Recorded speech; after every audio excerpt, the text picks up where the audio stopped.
You already know it's the Philly First 48, episode 21, season 2. We have a special guest, Pastor Carr. Man, how you doing? I got Hassan Bennett, my co-host, is with me. How you doing, Pastor? I'm good. I'm good, man. I'm blessed. I can't complain, man. All is well. Good to have you on. Can you introduce yourself for the for some people don't know what's up, Pastor? Can you introduce yourself for the people real quick? Um, Man, Pastor Carl Day, a culture changing Christians here in Philly, also location in Montclair, New Jersey. Back and forth between both cities. Well, pre-COVID, but primarily based in Philadelphia, North Philly, to be exact. Um, do a little bit of everything. You know what I'm saying? Advocating for brothers through the criminal justice system, Okay. gun violence prevention activist, um, sit on city boards with the mayor and police chief and DA, a little bit of everything, man. So, just trying to create change out here. That's all. And do what I can to help brothers and sisters that's out here stuck in the hood. Oh man, you're doing a hell of a job. What's going on, Hassan? You got a few words for Pastor? I don't want to leave you out. What's up with you, Pastor? I'm Yo, happy man. to have you here. This was my favorite time on the show. We've been doing this for the last about 4 weeks now, and I kept saying we gotta get past the Carl on here. We gotta get past the Carl on here. We gotta get past the Carl on here. So, Pastor, what was your life like before you entered the clergy? I don't know if I'm saying right. The church, the clergy. What was your life like prior to that? I mean, before that, I ultimately, became a product of my environment, man. You know what I'm saying? Rip and ran the streets, did a little bit of everything, man. From hustling to, playing with guns, uh, holding my neighborhood down and, running with my homies and doing what we was doing out there. So, at some point, man, all that caught up to me. Caught multiple violent cases back to back and had to sit for a little second and go through trials and tribulations. But I had great people in the faith that just, poured into me, mentored me. And I had decisions to make, you know what I mean, who I Mm-hmm. was going to be, what side of the fence I was going to stand on, Mm-hmm. and what I really was going to do, you know what I mean, when I was able to come up out of all my situations and circumstances. So, yeah, man, Can I want to ask. I want to ask you this. Can I ask you, your upbringing, your household? If you mind, can you share your upbringing and your schooling, what school you went I to? mean, so my real father been in and out of jail my whole life. You know what I mean? So I don't have no relationship with my father. Okay. Um, my mother married. You know what I mean? They did the best they could. You know what I mean? They worked. You know what I mean? Tried their best.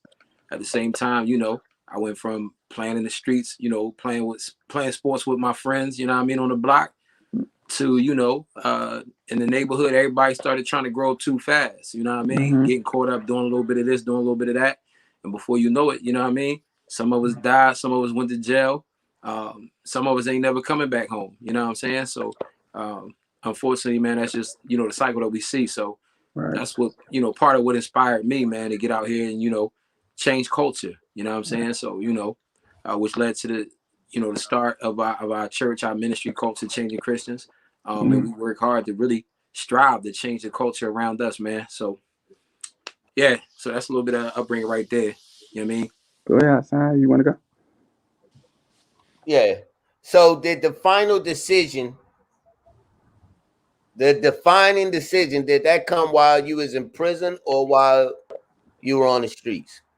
Um, so I had really started to take my faith serious probably about like a little bit over a year or so before I actually, first got locked up.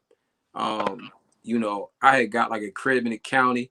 I started going to a church that was nearby. My kid's mother at the time, because I had my first son when I was fresh out of high school. I was 18, had my first son. My kid's mother was kind of beating me in the head about, going to church. So I'm like, all right, you know. Um, and his pastor sat right there, younger pastor, asked to speak to me one day after church. So, he started telling me God got this plan for my life, and he God saying that I'm gonna be called to reach young people and all this other stuff. I thought dude was crazy. I was, man, I had, a gun and some work in the car I was going back to. So I thought he was tripping, but, shout out to Reverend Tyree Craig, man, he no longer with us. But Mm-hmm. yeah, man. So he asked me to come on this journey with him. So for about like a year, I was like attending church, you know, reading up, doing everything I'm doing, going through my studies, studying different various religions, the faiths, theology, all that. But walking on both sides of the street, man. You know what I mean? So, you know, I first got arrested for attempt murder, and I was out on bail for that, and then caught a second case after that over, you know what I mean, disagreement over some money, everything else, and you know what I mean, somebody ended up saying it was like robbery or whatever, so got locked up for robbery, ag assault, um, VUFA, you know what I'm saying, you know, and next thing you know, man, bail was $500,000. I was sitting down, couldn't go nowhere. So in there, you know, to answer your question, Haas, it was like in there I had to make that decision. You know what I'm saying? Like all my distractions was gone. So I already had the seeds, you know, planted within me.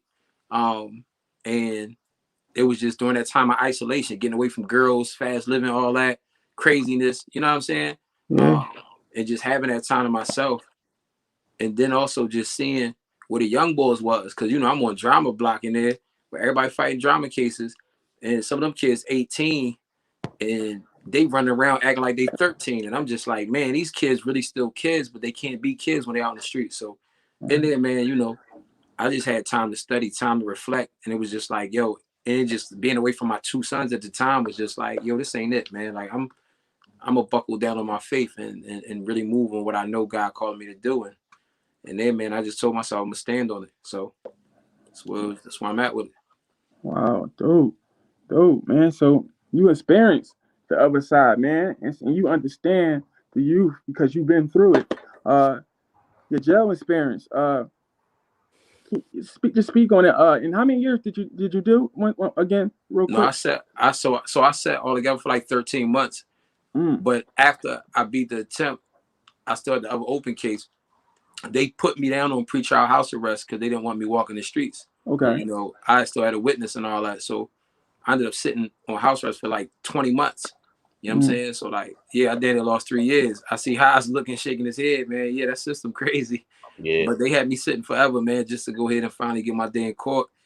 You know, but I mean, Haas know about sitting, man. That ain't no time to him. But yeah, man. So yeah, I ended up losing almost 3 years, man. You know what I mean? But had to play the bench. You know what I mean? So you know, it was at times it was frustrating, but you know, mm, for me, it was never a fear factor. right. It was just being robbed and deprived of certain freedoms that you was used to Right. where I felt like, you know, dag, man, I really feel less of a man in here. You know what I'm saying? So Right. for me, you know, but between my faith and my children, it was just like I'm never gonna allow myself to put myself back in this position. You dig what I'm Mm, saying? Unless I really gotta go all the way there to protect like my wife and my kids. You dig what I'm saying? So for me, sure. um, yeah, I said, listen, if I got to struggle, then so be it. You know what I mean? But you know, stay true to the mission. Right. There's something that separates you from a lot of pastors, and you recognize that. You the pastor of the hood. What made Mm-hmm. you make that decision? Um, I mean, honestly, you know, jail even did that for me, man. You know, when I was in there, um, man, like, you know, I seen the Muslim brothers that was bold enough to pray in the day room and do their thing. You dig what I'm saying? And I told myself, like, you know, I'm gonna be bold in my own faith. You know what I mean? Mm, Bring my mm, brothers together, have Bible study on the block, pray and gather together. Like, you know what I'm saying? It was like at first dudes was shook for real. You know what I mean? Like hesitant and all that. And I mean, we started prayer circle started with like three of us. Then you know, before we had the lock in, more and more people just start inserting themselves in it.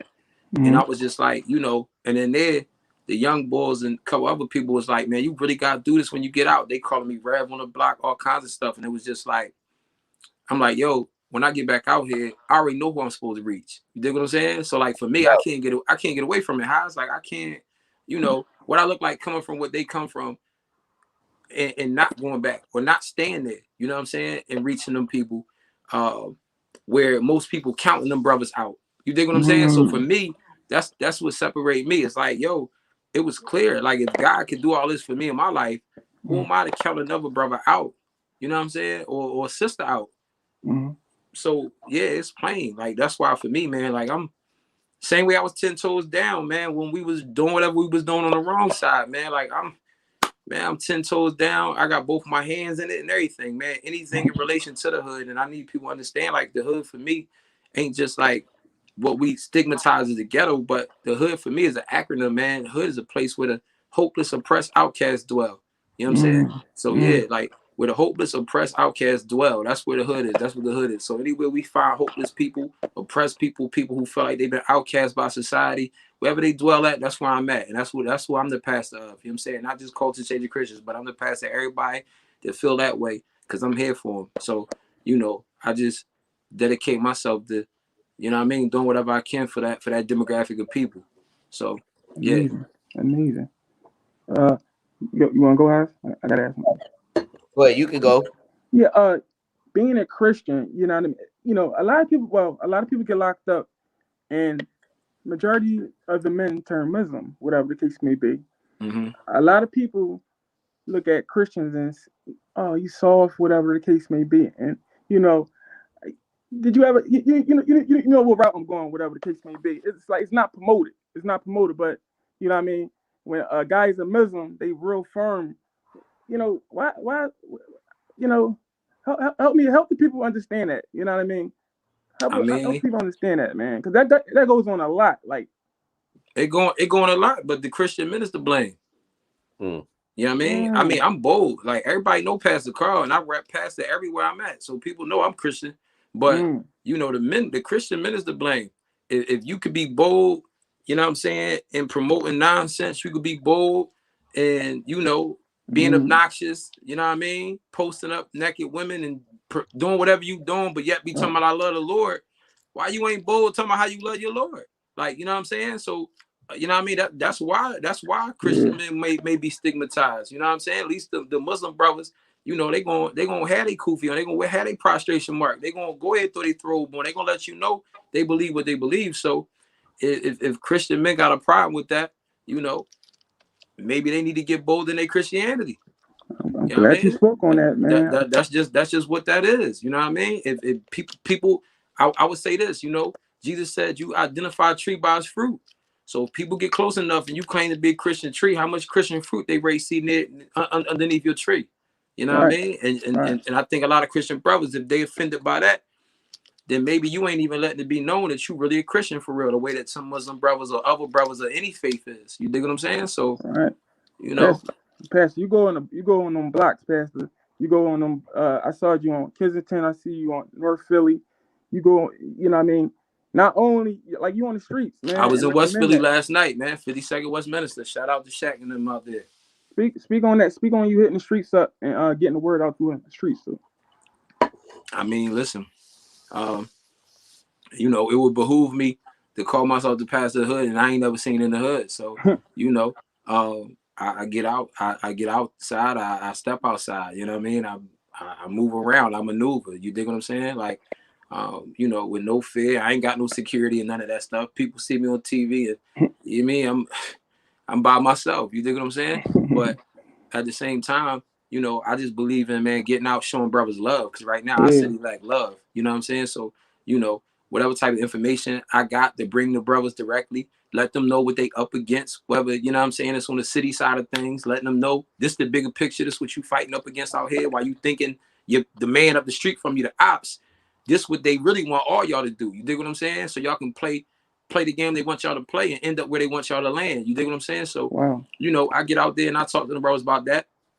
I also leverage the relationships I got with people through the city.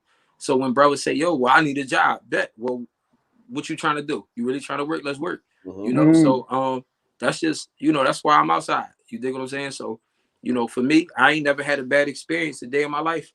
And I tell people this all the time. I probably had more negative experiences, and no disrespect to this demographic, but I had more negative experiences with the homeless community than I've actually had with brothers that's on the corner that may got guns on them. You know what I'm saying? So contrary to popular belief, where people try to avoid talking to the guys on the corners are much more receptive to whatever kind of love you bring into them, you know what I mean, as opposed to what people think it may be. You feel what I'm saying? So, and not to say homeless people have been negative. I probably had like 2 negative experiences where homeless people just were like, I don't want that ish. Like, get that out of here. You know what I'm saying? But brothers in the streets, like, yo, I respect what you're doing. And be cold strangers. You follow what I'm saying? So we gotta get out here and start to love on our brothers and sisters the way we claim we do. So that's what I do. Open dialogue. So it's also how you go about it, though, Pastor. You come out with your hoodie on. You don't come out as if you came straight from the office. You come out like you one of them. A lot of times we see pastors come into the streets. Since my time living, you see pastors come onto the streets. It's not to be inclusive. It's not to be include people or call people towards them. A lot of times we saw pastors coming up in the streets growing up. It was the protest against a certain type of behavior. And the way they did it was like, okay, I remember in the crack era when the crack in the 90s and the early 2000s, pastors would bring their flock on the corner sitting next to the police. A police car would be parked. They had a 50 cents and they say things like up with hope, down with dope, up with hope, down with dope, or give us the corner. And then they so a lot of people on the streets will look at them like, man, they messing with some police. They don't care nothing about us. And what I see from you is you actually go out there and talk to them by yourself. No police side in you.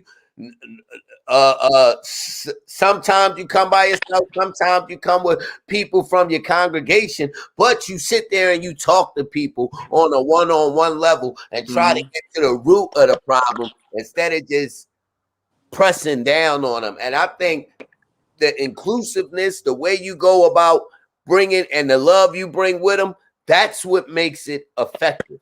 Right. No, I agree with you. I agree with you on that house. Like, you know, our approach definitely matters. You know what I'm saying? Like, and I believe that for all leaders of any kind of faith. You dig what I'm saying? Like, if you really want to reach people, first and foremost, you gotta lead with love. Because it's like, if you're not leading from love in a place of relation, people are gonna always reject whatever it is that you're trying to throw at them. You dig what I'm saying? Like, that's just human nature. That's anybody, not just the dope dealer, but anybody. You follow what I'm saying? Right. The half-naked shorty on Instagram, you know what I'm saying? The person that's cheating on their taxes, you know what I'm saying? Like, or the person who's finessing and finagling through their business endeavors, you know what I'm saying? Like, that's everybody. So it's just always about how we approach people. One thing for me, that I'm big on is always just reaffirming people's humanity. You feel me? Like, one thing that can never get lost in it is the way somebody else may be outside on that block, man. They may be caught up in the brainwashing or conditioning the same way somebody else is caught up in brainwashing or conditioning or some other kind of sin. You dig what I'm saying? So for me, I just always look at the macro picture rather than the micro. You know what I mean? I always keep in mind how we got here. I always keep in mind all those other factors that play into why somebody's out here. I keep in mind what's influencing people, because a lot of times these people aren't even really being themselves when they out there. So I don't look at them as the enemy. You know, the enemy is the influence. What can we do to start to cut into what's influencing them to move the way that they move, or to aspire to become what they think they need to become out here to be relevant? So yeah, man, I just, you know, I keep that level of compassion and humanity out there, man. So I just think that we do that, man. You know, we can kick down doors and, you know, break down some barriers, man, and start getting through. Oh, man. So we got to tackle the big topic. We got to come up with the big topic. How'd you come to be in the room with Trump? So I did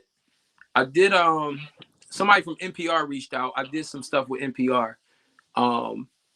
Shout out to NPR. Which also led to some folks like doing their due diligence, seeing some of the work that I had going on, you know what I'm saying, in Philadelphia, and was like, yo, we having this town hall. We would really like, you know, for you to come through.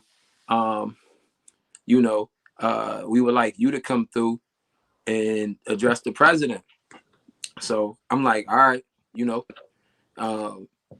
And I think the hardest thing for me was like trying to figure out, they said, you gotta let us know, give us 3 questions you might ask, you know what I'm saying? And I'm just like, you know, that probably was the most difficult part. Like talking to dude wasn't hard. It was just because, you know, I'm from the, you know what I mean? We from the streets. Like I ain't worrying about who he is or what he Yeah. represent. You know, and I see somebody's statement too. Prosperity preaching took people away from being humane from us Christians. Yeah, Yeah. Yeah. it's a lot of shit. I could address that though. But I'll say you know, yeah, for me, man, the roughest thing was like figuring out like, yo, what am I about to ask this dude? So like I called like two of my closest dogs, two of the smartest people I know. And I was just sitting there like we hashing this thing out because we legit was on the phone for like hours trying to say like, yo, because like you almost had to think for Trump because you already know how dismissive he can be or how dumb he had played to certain things. And then it was just like, all right, yo, so when I ask him what I want to ask him, I want to put him in the corner to where I'm getting my message across so that people really gonna hear it. And also not play no games if he try to deflect. So, you know, they threw a couple things at me and I'm like, yo, I really want to ask him like, man, you know, that Make America Great Again is toned up to black folks. When was it great for, you know, African Americans in the ghettos, man? Mm-hmm. You know what I'm saying? It was just the only thing I could, you know what I mean? The best question I can think of. I'm like, yo, like the streets, the city, they call me Pastor the Hood. There's no way I can't get in front of this dude and I ain't gonna mention the hood. Like we ain't about to do that. So, you know, yeah. So the funny thing was everybody questions didn't even get asked because it was like probably like 15 people all together. And I think probably only about 8 of us, you know, they actually selected whose questions they really wanted to ask and get off. So, you know, I asked mine, they rolled it right into me. And I already knew when the dude George Stephanopoulos was like about to throw me the alley-oop because it was like he asked certain things and said, which brings us to boom. And I knew it was coming. And I'm like, all right, bet, boom. And I had my little card in front of me, asked my question. And, you know, he tried to give me some lazy rhetoric and I still gave it right back to him. And, you know, the rest was, you know what I mean, was what it was. So, you know, I still get hate mail from Republicans right now. So, I think your Twitter filled up. Your Twitter was filled up with them. If y'all know, y'all can follow Pastor Carl at Pastor Carl on Twitter. yeah, y'all make sure I Pastor share. Carl Day or all things. That's where I'm at. Share, like, and subscribe, Pastor, man. You had got so much feedback from that clip. That clip actually went viral. And I know you. I know you had a lot of interviews. You was doing a lot of interviews. You was on TV a lot. How did you manage all those things, whatever the case may be, so fast? I mean, the thing was, it wasn't.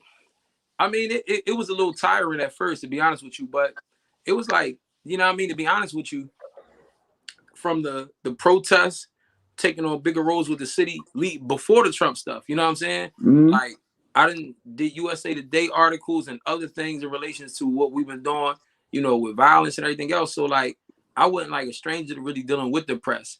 I think, so like the interviews and stuff, I ain't really care for too much. I wasn't bothered by it. I think the only thing that probably bothered me was like the early interviews, you know what I'm saying? Because I stay up late, so I go to bed probably 2:33 a.m. and I don't really set no meetings. I don't talk to people before like 10 a.m. So when like CNN and them folks wanted me on like at 6 o'clock in the morning and all that, like then another person wanted to be talking at 7:30. It's like, man, I probably was trying to lay back down, catch back up. You know what I'm saying? So that was rough, but I mean, you know, that was, yeah, it was what it was, man. It was a lot, you know what I'm saying? But you know, still to this day, it's like same thing, man. Just different avenues, all part of a day's work. You know what I mean? So it is what it is. I want to talk about Philadelphia, if you don't mind, Pastor. I want to talk about Philly, man. It was last year's. We almost hit 500 murders, whatever the case may be. Killings, it's getting worse. This year, I think we got more killings than days. What's the solution, Pastor? What is the solution? I mean, that's a layer. It's the solution is layered. You know what I mean? Like solution layered. Unfortunately, man, people keep asking, you know, what the answer is. You know, it's different facets of it. People say education, people say jobs, but then it's jobs, but some people don't value jobs. It's, you know, you can build state-of-the-art schools and some people don't value education. I mean, quite frankly, you know, people got to be committed to really getting out here and building those meaningful relationships, building a level of trust up with the community again, so that you can start to change the inward self of a person. Because I don't care what kind of programs you got. I don't care, what kind of school you create. I don't care what kind of job you give a person. You know what I'm saying? If a person has no skills, in regards to conflict resolution, or in tune with emotional intelligence, or just are still being influenced by the wrong things. Like, man, we lost a kid 16 years old getting shot and killed in front of a 7-Eleven, all because, somebody said, what you looking at? You can't, ain't no answer for that. You see what I'm saying? Until you start to change the hearts and minds of people. Because you can put cameras everywhere, and people still down and stuff on camera. So, you can put more cops out in the street and all of that, and they still can't account for some of those spur of the moment, road rage, split second decisions that people making out here. So, like, culturally, man, we gotta take back the influence, man. You know what I'm saying? A lot of people don't agree, but on this level, because too many of our people seek to be entertained rather than be enlightened. But hip hop culture play a role. Our entire city, swagger jack in Chicago as we speak, and Philly ain't never been on that time. Philly typically was Philly. Like we didn't even want to be New York, and New York right next to us. We was always Philly. Now we drill this, drill that, slanging, calling Air Force Ones, whatever they call it. We want to shoot each other up. Like, yo, we literally are sitting here, man, running with what everybody else is doing, man. And it's like rap play a role in it. I've been to quite a few youngins in the city, and they say the same thing. Yo, they be showing off trying to be like such and such. You dig what I'm saying? So that play a part. So it's just like, man, again, man, it's layered, man. It's layered. We as a people, man, we going through an identity crisis, man. And it's like we gotta tap back in with our inner selves, ask ourselves who we really trying to be.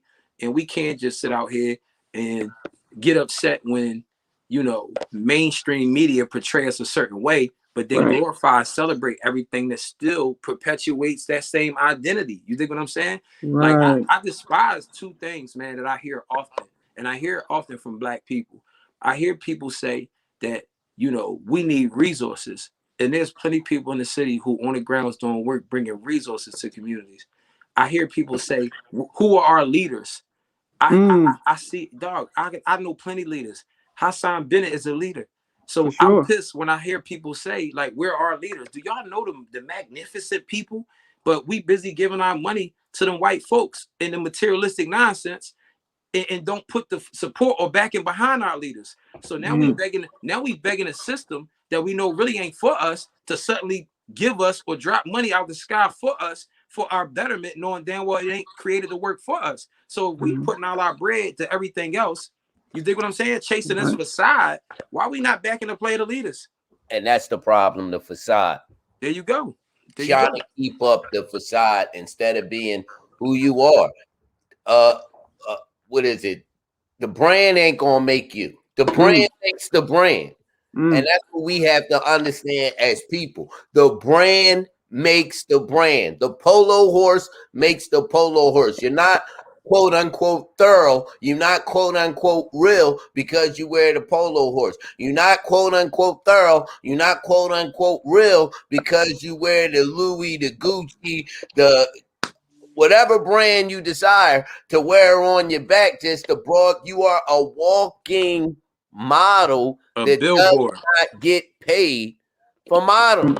We pay those the brand pays the billboard to go up. The brand pays the model to wear their clothes. So you are literally wearing what other people purchasing what other people wear.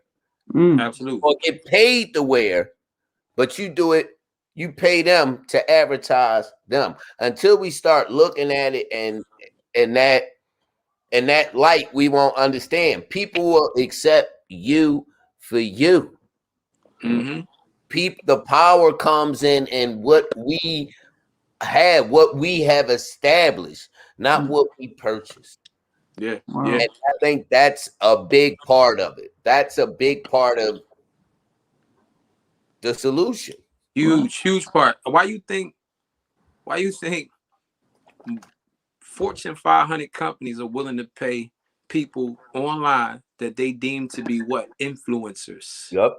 Because they know that guess what? People who struggle or lack identity are the only ones who can truly buy into influencers. Ain't a damn soul on Instagram can influence me to do anything at all. At all. Don't care how many followers you got. Don't care how bad your chick is. Don't care how many boat pictures you taking, how many jet pictures you taking. I can't be influenced by a thing I see on there unless it point me to whatever God said. You dig what I'm saying? Like none of that's influencing me. But again, people who lack identity, and it just so happened to be a demographic of people who lack identity because they lack roots to where they was forced and enslaved to bring and be brought over here from, so that they know that they can go ahead and continue to sell this stuff, use people as a ploy to go ahead and market those brands that you're talking about, son. Like, you know what I mean? Every single one of them designers get marketed and branded through who? You know what I'm saying? The entertainers who are the actual influencers of the culture. So how we speak to each other, how we dress, how we view each other, you know what I mean? We view each other transactionally, disposable. You know what I'm saying? Sisters looking most brothers today. What can I get out of you? Brothers looking at sisters today. What can I get out of you? What can I get out of you? That's it. You know what I mean? And then the brothers looking at each other like you the ops. Sisters looking at each other like you my op, because we both fighting for the same, you know what I mean? Athlete, entertainer, or the boy with the bag. You feel me? Dog. Crab in the barrel. The That's crab it. in the barrel. That's it. That's it. Crazy. What is on you can ask me? So when we get honest about that and can deal with that and unpack that and stop playing like we ain't blind to it, we be so woke that we really sleep for real. You know what I mean? I think we still can. I think we still can chip away at some of the violence. I agree. We still can do small things if we work together. A lot of people that have it understand this. And this isn't for Pastor Carl. Pastor Carl know this. It takes 10 years basically for people, 3 years before they start throwing money behind you. So you got to have your nonprofit for 3 years. And once it's 3 years, it ain't going to be, all right, we're going to throw the bolt on you. It's a numbers game. They want to see your numbers. They want to see everything else. But a lot of times we have the younger advocates that's like, okay, I want this established. I want this to put in place. And then you had the older advocates to be like, nah, you don't understand. I think it needs to be a table where everybody comes together. Yeah. Right. Yeah. And says, you know what? Let's share ideas. Let's share this. Let's put this together. Let's put this together. And once we're able to do that, because the politics inside of it is definitely stopping our progress as well. Yeah, for sure. But that's why, like, honestly, at the end of the day, we can't even lean on, the politics of things. You dig what I'm saying? We can't even lean on the politics and the politicians to be our savior. You know what I mean? And I say that as somebody who's sitting in the rooms with them folks on a regular. But guess what, man? We got to build amongst each other. You know what I mean? Renew our identity. Come with our agenda set in place. You know what I mean? Have a collective voice, community buy-in, so that guess what? When people who have voices and seats at them tables make such demands, dog, we got so much unity behind us. We our representation strong like every other demographic, without me having to say what demographics we talking about. But we gonna have the same power, you know what I'm saying, same economical structure, and all this is possible long as we stop, you know what I mean, falling for the bait that's going on out here. You dig me? Because it's enough strength. We got the aggression and the passion. Shoot, we killing each other every day. So we damn sure fearless. You know what I mean? We got to get out here and have that same energy and zeal, to back the people, the trusted voices that are sitting there trying to represent us and sit there and bully them tables. It's possible. But the question is, man, is people willing to get beyond, this whole competing and comparative model that we sit here running around with, thinking I got to keep one up in the person that lived down the street from me, when truth be told, the national statistics show that we all poor, but we all trying to escape our reality behind that Gucci belt or them Balenci's on our feet. Like, you know what I mean? Listen, that ain't separating us from nobody. Because guess what? From the macro, everybody's still looking, be like, y'all brokies, and y'all ready to take this government money and go ahead and stand in line for 7 hours outside the Gucci store, King of Prussia, to go spend $2,500. Like, never in the day in hell will you see me sitting out a line for 2 hours to spend 22 grand of my own money. I'm not waiting that long to spend 2 grand. That's time is money. You didn't spend more than 22. Dog, look, no, listen, no cap, I get paid to speak for a fraction of that time. So I'm definitely not standing in line for 2 hours to spend. They got me confused. But again, I'm just saying, like, this is where we at with it. So, you know, I mean, our people just need the information and how some with you, like, no, I'm definitely believe we can put a dent in it. That's why I'm outside every day. If I ain't think so, you know what I mean? I can play my political role, be in my own space, be in the burbs, and mind my business for real. But yeah, I'm a man of faith. So that's why I'm out here every day. I just feel like, man, if we bring that information to brothers that's out there, because truth of the matter is, we know their conversations ain't never really this heavy. But everybody talking about, yo, you see Shorty with the big butt here on Instagram, woo, woo. You know what I mean? Like, that's the conversation. And yo, who ready go buy? Who ready roll up? Who ready buy the next joint? I bought the last one.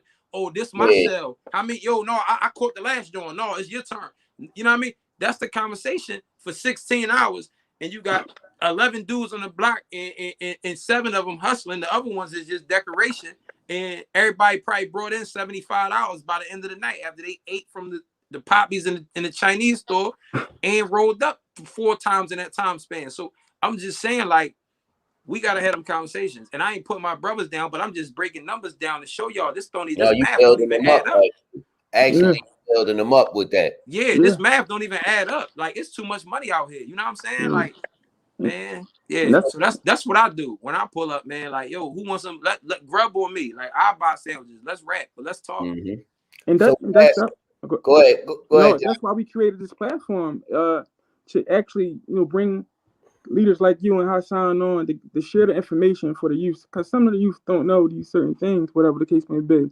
So that's why one of the reasons why I created this platform. So I appreciate y'all for sharing this information, because some individuals don't know. Hey, but listen, I'm gonna say this to you though. This your responsibility though. Like, I'm gonna keep it real with you. This your responsibility though. Your responsibility though is to get them rappers and whoever else come through these doors to keep it real with the people. You know what I'm saying? Like, yo, if that was your life, then so be it. That was your life. You know what I mean? If that was your reality, that's your reality. But at the end of the day, message to them got to be this. I'm sharing my experiences, and they ain't got to become yours. Because anybody that's out there, that's still out there, I'll tell you right now, it's knocked off. It's too many variables. You got to worry about who might tell on you. You got to worry about, you know what I mean, having to shoot somebody because they might try to take something you got. Like, or you know what I mean? You got to worry about the police. Like, we just need people to make sure that they really giving real game out to people, even after they rap and spit about what they spit about. Because I can't take nobody's life experiences away. That would be like somebody trying to tell me not to talk about what I came from. You dig what I'm saying? I'm not glorifying or bigging it up, but I'm sharing with you whatever I had to endure, go through. But beyond that, man, we need guys to continue to echo those sentiments to our people, that our people know. Like, yo, listen, running around shooting people is knocked off. Like, especially our own folk. Doing all this nonsense towards each other is nonsense. You dig what I'm saying? Like, this ain't for you. If you ain't doing that, you don't need to be that either to be cool. Like I said, man, it's about being yourself. Right. You know what I mean? So we interviewed a lot of people, right? And out of the artists we've interviewed, right? The male artists, I should say, the gun violence question has always come up. And a lot of them was like, bro, I gotta hold it, or somebody gonna get me. And this is the sentiment on these streets. So with that being said, how do we correct it? Well, we already put in how we correct it. How do we correct it, right? With the Second Amendment still in place, or are you against the Second Amendment? Oh no, I want black people. I want black people to the Second Amendment, and how do we correct it with the Second Amendment still in place? I ain't against no Second Amendment. I want black people to legally be able to purchase as many guns as they want. Yeah. So I'm gonna say that boldly and clearly. You know what I'm saying? Like, ain't no way we gonna ban Second Amendment after you've had, you know, white racist radicals and Confederates that bought guns like we buy sneakers, for the last 15 years, and then you just tell us ban the Second Amendment. So I want black people to legally buy guns, but I also want black people to be educated, on how to utilize weapons and when to utilize weapons. Yes. And also deal with our trauma as well, realizing that guess what, man, every bit of conflict we have don't need to lead to us utilizing weapons. Because again, that's the inward brokenness that we carry to where we think that it has to go there. Me and y'all had words online. First thing ain't gotta be, all right, well, I see you when I see you. And I got to go ahead and now grab a pistol and just shoot from a distance. Like, no, bro, reach out in the messages. Hey, yo, clarify what was said. Like, you know what I'm saying? Here go my number. Call me. Let's talk about this. Because let's weigh everything that we got at stake. Right. You see what I'm saying? Because again, I seen somebody mention up there start at home, but home ain't home when majority of the black men dead or they locked up and over incarcerated right now. You see what I'm saying? So we can't mom is always working. Always working. So yeah, so we can't keep talking about home when we know that at the end of the day, we need a village out here. Everybody got to stop being selfish. We need to rebuild the village as well. So like with that being said, man, like, it's easy to just say home and start at home. We all get that. In a perfect world, ideally, yeah, we would just leave it there. You feel me? But the world ain't perfect, and we know the cards that we dealt. So therefore, we got to play them hands right. So I'm just saying, like, no, how I see your question, though, like, no, I'm for the Second Amendment, man. With that being said, though, I do believe that certain laws need to be, a little bit more, they need to be tighter on certain laws. People should just be having easy access to go to gun shows without little to no ID. You know what I'm saying? And there's all loopholes in it. People go on the last day of the gun show when dudes try to get them guns off their hands because they ain't make no sales. So they barely checking and running you through everything. Now you got a bag of guns, you bring them back and you flooding them in the community. But I do understand the mentality, because I said it on Good Day Philadelphia with Mike and Alex. I don't even know when was that, Thursday. Like a lot of my youth told me the same thing. They out here playing offense. They feel like they gotta play offense. They feel like they can't wait to see what somebody gonna do.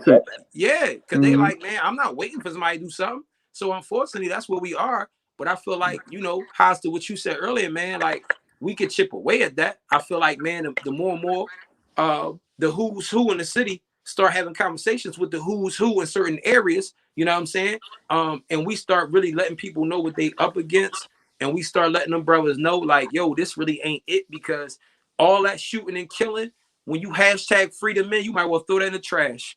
If the city's super violent and you keep smoking everything moving, all your homies got violent cases coming up on the Pill's house. You better vouch for this. They ain't coming home with no pill while the city's scorching hot with homicides. They're not trying to drop nobody. They're not trying to let they ain't trying to drop. They don't lean towards it. And once it lean towards the law, but once when it come back down and they come up and testify it, they're not dropping the case. They gonna go extra hard at you. Absolutely. And the bell's super high for anybody to get a gun charge at all. Like, you know what I'm saying? Because of this same activity, man. So like, y'all gotta understand what y'all doing out here is counterproductive. How many of the dudes that we may consider right from a street perspective, we be like, he don't bother nobody. He ain't out here he riffraff. He just get his money and try to go in the crib. Y'all put the city in a state of emergency. All that's null and void. So they drop a curfew out there, and the police get let loose the way they really want to get let loose. You know what I'm saying? Like, that commissioner and the mayor, other people who be trying to somewhat put a leash on what's going on. State emergency drop, curfew there, everything else. Man, listen, stop and frisk, all that, live stopping and all that. How many good dudes that we call good dudes or solid dudes may get caught right up in the middle of those blitzes because of what's going on? So again, man, like we got keep it 100, man. Like that's what go with all that violence, man. So now your way of making money down the drain. Now, you know what I'm saying? Can't nobody really maneuver or do what they need to do. Now, you know what I'm saying? Like that third shift dead. Ain't no more third shift. They put that curfew out there. People get the green light to do what they want to do.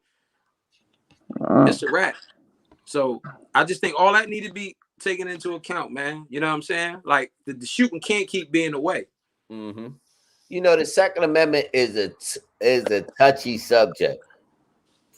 For those, and it's not those on the panel, this for those watching. The Second Amendment was put in place that citizens should be allowed to have guns to protect themselves from immediate threats, tyranny, which is oppressive government takeover, and as well as hunting. So this is what the Second Amendment was put in a place for. So as time went on, the United States of America, the United States government start putting regulations on the Second Amendment.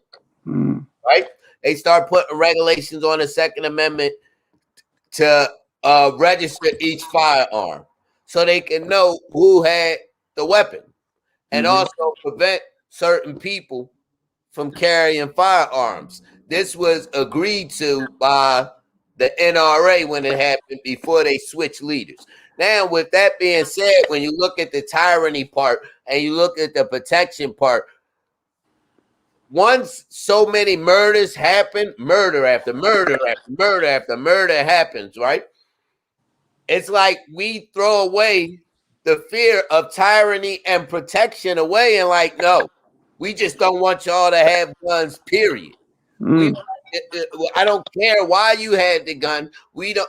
I spoke to Pastor Carl about a conversation me and a magistrate judge had, and it was like, I understand this fear. The police have no answer to it.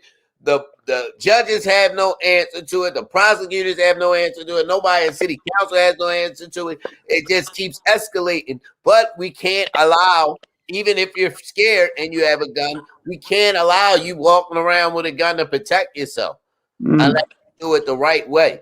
So with that being said, Pastor Carl made a good point. He agrees with the Second Amendment, but people have to know what the Second Amendment is. Safety precautions for firearms, right?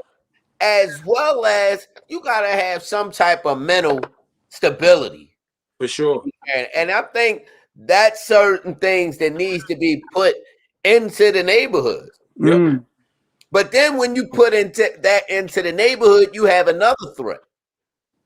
You have a threat of people looking at us as a black militia. For sure. And these are the pros and cons of just dealing with the Second Amendment and violence in the community. Yeah, for sure. I mean, I also say, although the language of militia, right, is always has this negative connotation, but I will say this: if we want to look or even hope or aspire to have days in which where we can look at and have community policing, this is where you take advantage of your Second Amendment right. Yeah. Whether you call it militia or you just say that we're about public safety, you know what I'm saying? And it's not even to be resistant to police, but no, we gonna stand up and kind of police and make sure that our own community is straight. Yeah. And we have the proper training and the proper mentality behind what we're doing, and the mission statement is right. This is how you begin to police your own community. You know what I'm saying? To where now you don't have to worry about, oppressive policing, biased officers, racist officers. Yes. Haas, to your point, there should be, psychoanalysis test incorporated even in with police, not just regular citizens buying guns, but man, you should have to go through extensive, mental health testing before you go into a black community. As well as police. Right. Continued mental health check. Absolutely. Because a lot of those traumatic experiences, man, continue to tack on and can throw a person all over the place. It should be random testing. You know what I'm saying? Because guess what? Whether we like it or not, your marriage could be stressing you out. You know what I mean? You may be going through a period of alcoholism that nobody knows, and you hitting them streets, and you got a lot of things triggering you. So I think they should be randomly testing that. Shoot, I might bring this up in the police reform committee I'm in. Pastor, I'd use the word militia because militia is a part of well-organized. You have a right to a well-organized militia under the Second Amendment. But it seems like throughout the history of the United States of America, when blacks come together and formulate a well-organized militia, we become a threat to where well-organized planning is put in place to destroy They the weaponize that word. They weaponize that word, militia, yes. for When it sure. comes to black people, yes. For sure, man. No, you absolutely right. Absolutely right. So Pastor Carl, they want to know where your church is at. Let them know where your church is at. Get your plug on. oh man. So we ain't got in-person services right now, but we had 23rd and Allegheny, 2243 West Allegheny Ave. Services right now are live streamed at 11 a.m.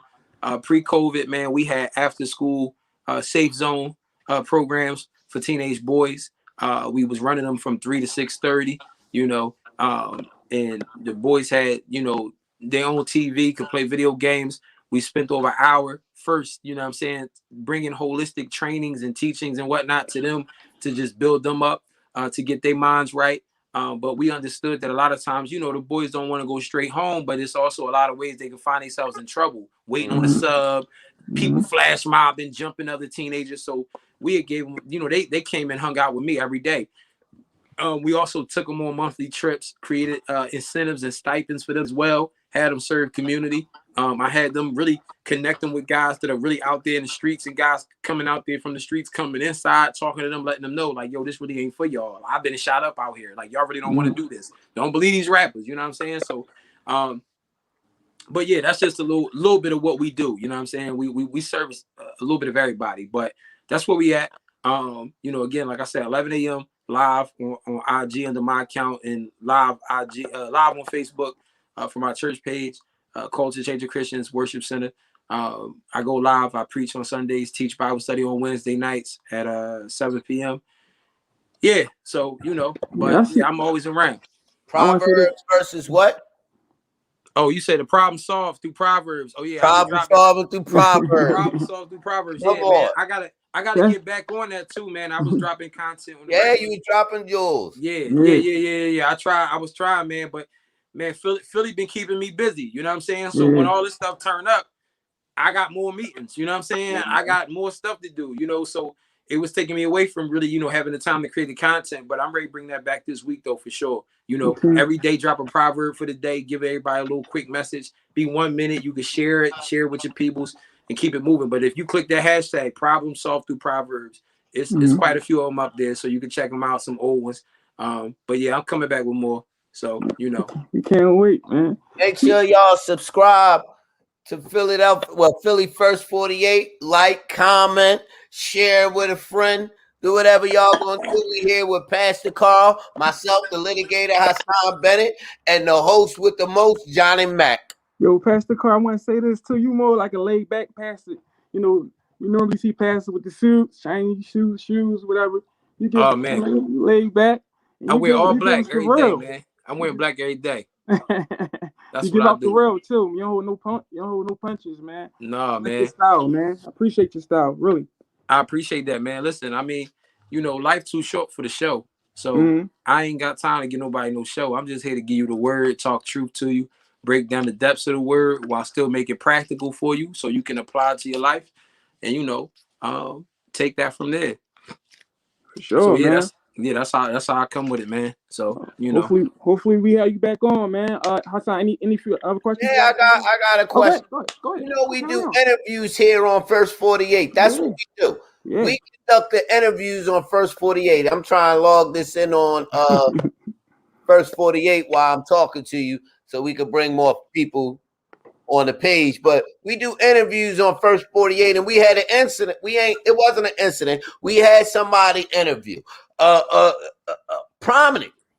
He's a growing motivational speaker in the area of Philadelphia, right? And he says that if someone if he was in prison and someone disrespecting on his last day in prison, he would risk doing a life sentence and stay in prison for him to stop that guy from disrespecting him. Give us your honest hood opinion. So, what level was this? Whatever. Just be honest with us. All right. So, I'm gonna be real with you, but I need to know the level of disrespect. What type of disrespect we talking about? Cause we saying prison, man. So like, what kind of disrespect we talking about? Any disrespect. We talking. He said he's willing to do life if he's disrespected. If somebody say F Philly or somebody say something out of pocket, If somebody he's willing to disrespected religion verbally, we talking about Okay. verbal disrespect. We ain't talking about Okay. throwing poop. Oh, We ain't talking about throwing crack like they do in the hole. Okay. No, okay. All right. Gotcha. verbal Gotcha. disrespect. Oh no. Verbal disrespect, and I'm on my way out the door, man. Listen, man, you have fun being angry in here, man. I'm gonna be outside blessing the people. That's bottom line. You dig what I'm saying? Like, nah, like this is the problem. yeah. And I think we also, and even out here though, I want to say that to piggyback off that and even put it out here. You know, again, man, we gotta put that pride aside. You know what I'm saying? Like, listen, so much of y'all couldn't even imagine the type of emails I got from people, tweets I got from people, and even to some degree when I've engaged, I realized how I really set myself back by even giving attention to certain people. You feel what I'm saying?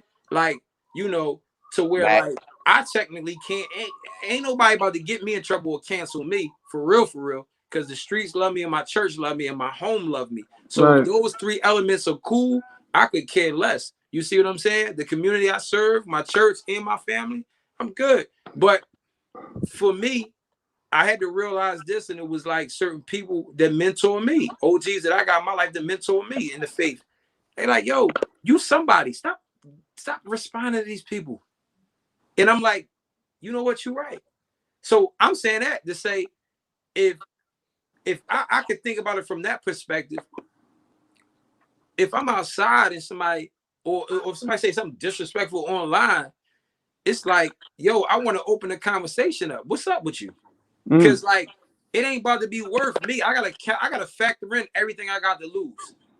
3 sons, a daughter, and a wife. I'm not ready to sit here and even throw that aside, all because of pride. And I feel like y'all, as men, we got to think about that. We talk about levels of disrespect. Most of the time, is when our pride feel like it's offended. Yeah. Because the truth of the matter is, you can find disrespect in anything if you go looking for it.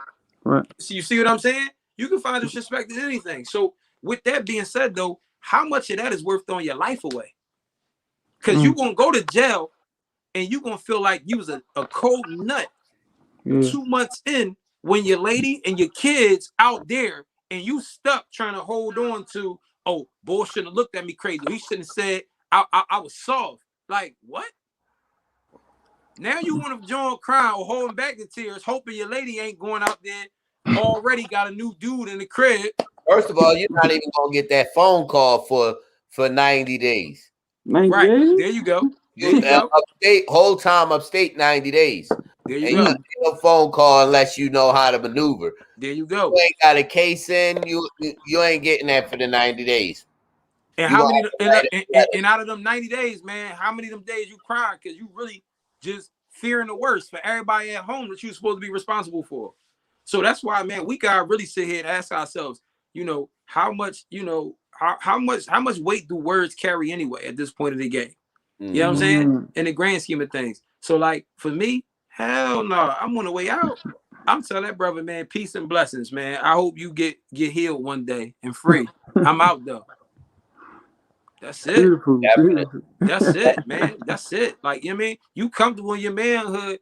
Like, long as you ain't physically, you know what I mean, putting your hands on me, man. Listen, check this out, man. You ain't, cause again, you know, in house, I know you know this, but like what we doing is so monumental out here and to the level and to the degrees that we trying to really break barriers. We be fools to let somebody bait us through words and put us in harmful positions to put ourselves in a way. I'm never let nobody get that off on me. You see what I'm saying? Never gonna let nobody get that off on me. Because guess what? How bad would I let the streets down? Everybody I'm fighting for, how bad would I let the streets down? If I let one of these cowards in the media get me to swing on and they gonna grind you up. Grind me up. And they gonna grind you up. Grind me up big time. Like, you know what I'm saying? You was here, how you end up back here with us? So come on, man. We gotta think better than that. So yeah, I don't know who that was. But I mean, you know, if they feel like they respect can be taken away just off of a few words, man, maybe they got to reevaluate their level of respect. You know what I'm saying? Or how solid they respect is. Because for me, people gonna respect me for saying like, "Hey, big bro, like I'm glad you left that alone." And we gotta read. And when we receive things like this, we gotta rethink our leadership. For sure. Who we allow to lead us, who we allow. No, I ain't doing that. I'm not sending my kids to you, and you said that. No, we have to be accountable for us. So, Pastor Carl, I got something else for you. What you got? I got another goodie for you. What you got for me? Beside you. We were on 55th and Pine. Yo, y'all got some upset like Hebrew Israelite type brother up in here or something, man. You know what I'm saying? He you look at the comments? You see the comments, Pastor? Yeah, I see the comments, man. I just look, man. You know what I mean? Some of our guests don't even look at the comments. That's I rarely pay attention to the comments. That's Mac thing. Mac be in the comments. Well, he's deciphered through the comments. I go over and bounce back. Yeah. They interesting bunch. But go ahead, House. What you said? You said you still beside me. What? We were on 52nd Street, right? And you stopped some people. Go ahead, talk about that. I stopped with people. Come on. We were all right. We weren't on 52nd Street. Oh, you talking about an uproar in West Philadelphia. Oh, you talking about the white folk that I stopped? Go ahead, speak on it. I'm asking you though, like, is that the incident you talking about? How many people you stop in West Philadelphia? I mean, I'm saying because when I was out there the first night, I had to, I jumped. No, not the first night. I jumped in the mix when the police was ready. Go ahead, talk about that, Joe. Go ahead. You see what I'm saying? Matter of fact, I want to talk about that first because it was the first night. Let's talk about that. Yeah, so the dang, what's the brother name, man? Walter Wallace. Rest in peace to him. Man, we was out there till like almost 4 a.m. That night, the first night of the protest in West Philly. And yeah, man, it was getting late. Police, had sat there and they geared up. They said, we only giving y'all one warning. And, I tried to, I seen them step up, boom, boom. They was ready to move. And I moved, I stepped in between. I'm like, no, we can't do this. Some of the people in the crowd was mad, like, why we gotta go anywhere? I'm like, look, man, y'all done tore some stuff up, burned some stuff. I'm out here to make Pastor. Huh? All right, so let me paint the picture that Pastor's saying. Go ahead, paint the picture. Where we at, Pastor? We at the McDonald's. Yeah, 52nd and something. 52nd, either Walnut or Chestnut. We at. I can't remember. I mean, you West Philly king, man. Like I'm no Philly guy, so all I knew was I was in West Philly, man. So we was out there. I was out there from the start of the uprising. It was going up. Things were being burnt. Everything. So I Pastor, where you at? It's getting crazy down there, Pastor. Like I'm down here, right? So the rioters had moved to the north side of Market. They were just coming through, throwing stuff, and then running back to the north side of Market. They would drive the cars around, trying to hit the police, and then bounce to the north side of Market. And then it was people on looking, right? Mm-hmm. So the police had made an announcement, and they said, "This is the last time I'm telling you, get off the street." So we looking, and the people on looking is like, "What you worrying about us for? We ain't the ones doing y'all no dirty. Go get them. Leave us alone. Go get them." So they gave the command. They gave the nod, and Pastor, myself, and who else plant that seed? Ryan. Ryan ran over there. Hold on, and was able to stop the police from marching on these citizens that look like us, and actually sit there and talk to the citizens like, "Go, They ready to get crazy out here. Y'all looking in amazement to see what's going on, but they don't. They want to clear everything out so they can pursue whatever they was going to do on the north side. They just want to clean this area up and make this police area. Because they never went up to the north side until the next day. They just wanted to secure the south side of 52nd Street. A lot of people didn't like it. Your girl Carr was on the other side. Pastor was able to talk to the who was it that you talked to? One of the captains from the police. The captain was able to walk the girl to her car, get her home safe. So when I asked Pastor to say this to show the type of work he does for the community in adversity. So it's one thing to come out, and this was before it was cool to march on 52nd Street. This was before the cameras came out. This was before it was shined on. Like, yeah, y'all marching, good job. Wow. The thing also had to go home and get cussed out by my wife. Yeah, man, because it definitely was after 12 by the time you got. I don't live too far from West Philly. I'm we was out there till 2:40 in the morning. Yeah, I ain't get cussed out. Pastor got cussed out. He got to drive. He probably got home by like see that's the thing though. It wasn't even about the timing. It was more so my wife feared for me legitimately because you know what I mean, whether it's politically me building enemies, also me putting myself right in the middle of the fire. You see what I'm saying? Yeah. So it's a legitimate concern. Like, yo, you just out here and you move without caring or fearing. You know what I'm saying? Yeah. And it's just like, you know, for me, I tell her all the time, like, and I know it's a crazy mentality, but House, I know you could feel me, but I'm like, I could have died a long time ago. Yeah. So for me, when I'm out here moving, I'm not worried. Like I pay attention at all. And she don't understand. I pay attention. So I'm peeping who's who. I know what's going on. But again, you know, I let my wife be in her space, and I know she coming from a genuine place. But like, you know, I went home to an argument. You know what I'm saying? A lot of times we get these visions in the darkest places, right? So when it happened, we there. Yeah. You always know somebody that had the vision in the dark place, because when it's darkest, when it's grim, when people saying you crazy for being there, we there. Yeah. Right. We there. And then when the cameras come and they see praise come, then the people, the capitalists start coming out. Well, we there too. Well, it's all cool now. It's cool to be there. Ain't nobody throwing rocks. Yeah. So let's talk about day 2. Oh, day 2. All right. So day 2. So day 2. Day 2. I think it was like a city town hall joint that took place at a church in West Philly, and you know, Christian Compassion. And you know, I mean, I spoke out, you know, against community. I spoke out against pastors and church leaders. You know what I mean? I said what I needed to say in there. I'm like, all this hollering, most of these pastors in here only here for the moment because Mayor and everybody else here. Yep. I said that right that day. So, you know, I'm like, man, if y'all really trying to get busy, get busy. You know what I'm saying? You know, for me, I don't need to be there. I see them people and talk to them people every week. So, you know what I mean? Everybody's who's who. I see them every week. So I don't gotta come when they around, and I dance don't gotta come when his cameras around.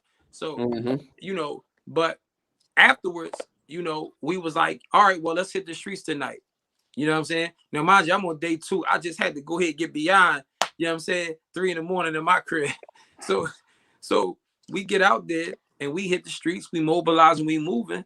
And, you know, I seen some of the, you know, the white folks walking around with the all black on all that, start stopping people right in their tracks. Who are you? Where you from? What you doing down here? Who did you talk to that's from down here? Like, how you down here to protest? Who you protesting for? Can you name the last 10 people 10 black lives been killed in Philadelphia? You live nearby and you ain't marching for them? What you doing here? You know, so we checked bags. We did a little bit of everything. You know what I'm saying? Asking people where they from. People that weren't even from around here was talking about channels and everything else they got information from to come down here. And basically, you know, we was letting it be known. Y'all gotta check in. Y'all gotta start talking to people that's on the ground before y'all think y'all gonna come here, get these police upset, and be beating our young brothers and sisters down because y'all agitating them. You see what I'm saying? Like that's also what get lost in that. You follow what I'm saying? So like for me, when I'm in rooms, I understand nuance. You know what I mean? So when I'm hearing reports from police saying, yo, 86 officers were struck with batteries, bricks, that stuff, them folks coming down, planting in our communities, throwing themselves, jump on their bikes, keep it moving, and black and brown people getting smacked upside the head for it. So again, I'm right there in the middle of both worlds. So that's why I was like, for me, I'm like, no, we're gonna start pressing these people. We got to stop them. Whoever you are, what you doing down here, why you down here? Because you ain't down here no other time. You're not really down here to support us. You down here to piss them off and push your own agenda. So like that's what day 2 looked like, man. And we had a whole entire live. It's on my Instagram somewhere. I got a lot of stuff on Instagram, but yeah, man, we went in for like an hour pressing them. Where y'all coming from? What are you from Bucks County? You from California? Why are you even here?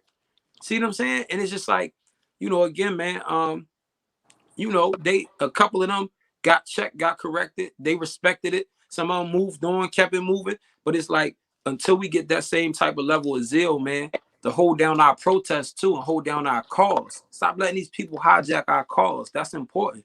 We can't keep shooting, talking about a block when these people then took over our whole plight and they monetized it. They profiting off of it, taking city funds and resources because of it. And ain't putting it where it's supposed to go. So, you know what I mean? You know, all them folk out there is congregating in Clark Park and Malcolm X Park and all that. People need to be checking the situation. Good information, man. That's what should be going down. You know what I'm saying? So again, that's what day 2 looked like, though. You know what I'm saying? We was out there, we was making people, you know what I mean, state their business. Why was they down here? What was they doing in our city? What was they doing in our hoods, our neighborhoods? You know what I mean? So, you know, it was insightful.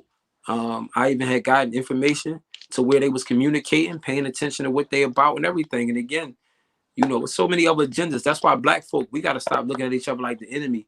When people planning around us, people playing on us and they preying on us for real, for real. You know what I'm saying? So like, it's out there. It's obvious. That's true. Good, huh? Oh, he said the story. All right. Wow. So I want to give you an insight from outside, and this goes back to what we was talking about earlier, right? Being inclusive. So everybody outside wanted to get into the town hall meeting. They had work. They was angered. They wanted to say what's been going on in the community. They wanted their voice to be heard. And because of COVID, only a selective few can be let in at a certain time, right? So anybody in the news was let in first. Go ahead, y'all get in. Anybody from city council that was coming, or any police chief, if you was the chief of your office and you was there, you were being let in first, right? And then they start letting guest listing, bang. But then they start letting, okay, we're going to let everybody else in now. And what you saw was leaders that weren't in the guest list that was like actually Bogart. Like they were like pushing little kids out the way to get in and talk. And this is what I'm saying about being inclusive. A lot of people need to calm down. Recognize where you at. You so hyped to talk about these people that you gonna disregard your own people. You willing to hurt your own people just to talk to some people that we not even. It's not even 100. You're not even 100% sure that they gonna listen to you. So when I say be inclusive, and just as much as our leaders fought to talk to city council, get on these streets and fight. Yep. For real. Yep. You on your hierarchy, you sitting on your high horse with your position. Get on these streets and fight, because it's a lot of times where a homicide happens and none of these people will be, and these people are directly in West Philadelphia, and a Mhm. homicide will happen, and they know how the beef is going. They don't talk to one side or the other. They just be like, I'm in my religion. But yet, when it's time to talk to city council, it's not okay. My religion, your religion says it's okay to talk to city council, but you can't stop the beefs. Mm. Wow. I mean, I'm gonna tell you what. At the end of the day, comes a time where, I mean, see, this is the thing for me, right? You know, it comes a time where the people gotta come together and start calling people out. Mm. Yeah, That's all. I but mean, that's what that's what first 48 gonna start doing. see, that's the thing. Building right I now. mean, And that's the thing, right?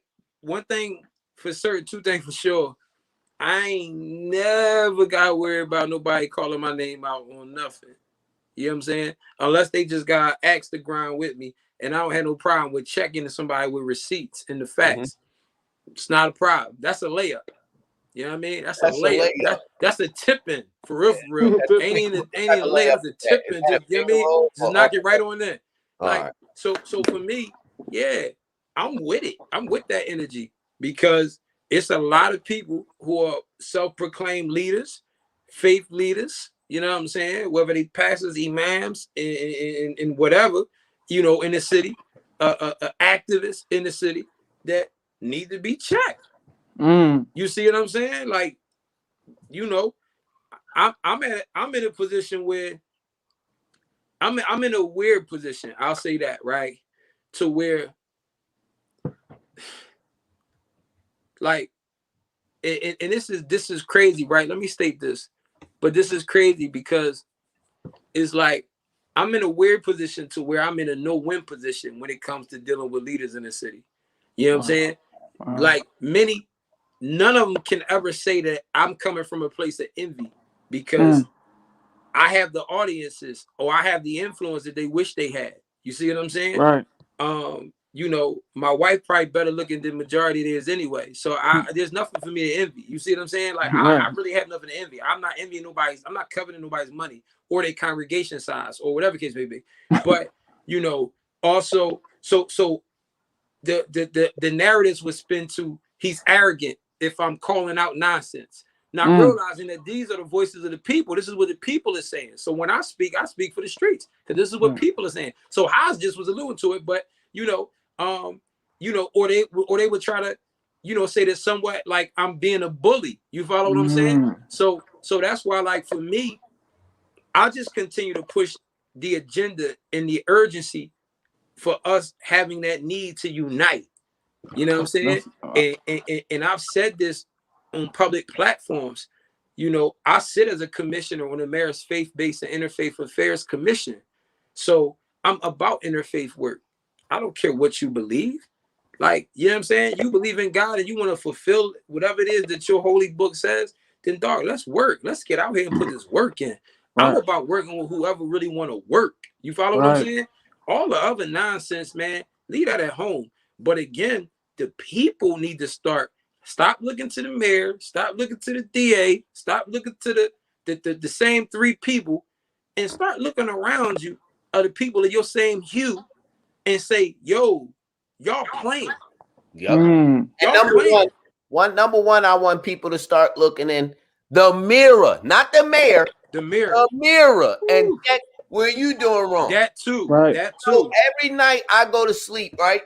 And I sit there and think, and I'll be like, man, I should have did this. I'll be kicking myself in the butt. You gotta be your worst critic. Yeah. Get the best you for the next day. Yeah. Agreed. Let me repeat that. You gotta be your worst critic to get the best you for the next day. All right. I love it. One thing you talked about, and we better close out, unity. And that's what we push on the Philly First 48, man. And I think it's very important that we all get together, man. F the nonsense. That's just getting the city is divided, man. Everybody hate everybody, man. And that's that's why that's what we push. I met Haas. What we do, Haas? Linked up. You know what I mean? Now we met past the car. Hopefully we link up, man. We can just push the agenda and get the people the right information, and let's bring the city together, man. That's all. Listen, I'm always moving, always mobilizing. I got men that I'm mobilizing, and I ain't never gonna turn down nobody to mobilize with us unless I know that you are op for sure. And when I say op, I'm talking about in opposition to the betterment of the plight that we have out here. You dig what I'm saying? Like, I don't, you mean, Haas my brother, and he know that. Like, he one of the few people that can call me, get to me personally, and actually get conversation out me. You know what I'm saying? Get time from me or whatever, with no agenda involved. With no agenda involved. Like that's real rap. And he can vouch for this. You know what I mean? It's a lot of people that probably may watch this and say, "Dad, I can't even get a call back." That's just what it is. But for me, I don't. Yeah, like your particular set of beliefs or your faith, I'm not moved by that. What your integrity look like? What your character look like? Right. How committed are you? You know, to doing what you do in excellence, and are you serious about what you say you about? That's the stuff that stand out to me. So, you know, for me, and I've never been a person that's been stingy with a resource or connection or anything, because what I do and what I have can't be threatened. It's from God Himself. So, you know, with that being said, again, man, the undertaking of this work got to be done by a collective of people, and we need more power, and then the power lies within the people. So the sooner we realize, man, we need to unite, and everybody don't be intimidated because they may not possess certain gifts. You know what I'm saying? And everybody may not be featured or whatever the case may be. It ain't even about all that. Bring your gift to the table. Do what you do in excellence. Your impact will speak for itself. And if everybody's solid, man, God gonna see to it that we get everything we need. Bottom line. Me and Pastor got one weakness. These little girls, man. This little, I done bought 3 cases of water. This little girl just charged me $1 to bring me a water that I already bought. Pastor something for his little girl too. Oh yeah, I am too. My daughter gonna forever be my weakness, and she only one. She only one, and I know that already. So yeah, she gonna be a problem for me, man. A good problem though. Keep me on my toes, man. So yeah. Mine's to be 13. She should be 13 this year, man. Oh man. Yeah, you gonna be shedding some real tears soon, man. Dude, real tears, headaches, migraines. Yeah, well, Hans, we know that you're a yes man. I'm on the phone with her. She run your show. Say no more. Yeah, but that's what's good. Though. And shout out to God, man, for seeing to it that our daughters have fathers, man, that's active in their lives. That's the important thing, man. So, you know, hopefully we can build up more brothers to be men and be fathers, man. So, you know, that's where I'm at with it. But yeah, first 48, y'all start calling them out, man. I'm reposting and sharing whatever y'all calling out, because that's dope. That's dope. You know, Pastor Carl, let them know where to find you once again. Your location, your Instagrams, whatever you got going, let them know. Man, y'all can find me wherever trouble at, man. I'm there. But yeah, I'm based in North Philly though. So again, 23rd Allegheny. But service live stream 11 a.m. tomorrow on my Instagram, Pastor Carl Day. I'm Pastor Carl Day on everything. You could go on my website, pastorcarlday.com. Yeah, man. Be on the lookout. You know what I'm saying? We put men in the streets frequently. If there's anything else that, you know, we could do, or, you know, potential resources that we could provide. Listen, I don't pass a mega church or none of that. You know what I mean? Like I say it all the time, I do mega work. So I might be able to connect you to whatever resource you're looking for. You know what I'm saying? So I'm blessed enough to have a measure of influence with influential people. So powerful people. So, you know, whatever I could do to connect you to that, whatever the need may be, I see what I could do. You know what I'm saying? So bear with me. I may not always respond back. It's a lot going on, but that's how people can find me, man. But yeah, so, you know, appreciate it kicking with y'all, man. It was dope. Yeah. So it's about you get it, Philly first 48, man. Hassan, Pastor Carl, we logging out, man. Hold on, thank you for coming, Pastor Carl. This Philly first 48. This Philly first 48. Make sure y'all subscribe. Make sure y'all like. Make sure y'all comment, and make sure y'all share. These are stages now. Subscribe, like, comment, And go on, share. We Philly First 48. Thank everybody. And it's all free. And It's all free. It's all free, Yes. y'all. That's free. Yes. That's free to do. Support Black brothers that's, bringing impactful, powerful people on here to bring powerful, impactful messages. It's free. Subscribe, like, and comment on it. That's it, man. Help Black brothers and sisters out here that's doing magnificent work, man. So keep up the work, y'all. All right, salute, y'all. Jules drop us out. Peace. All right.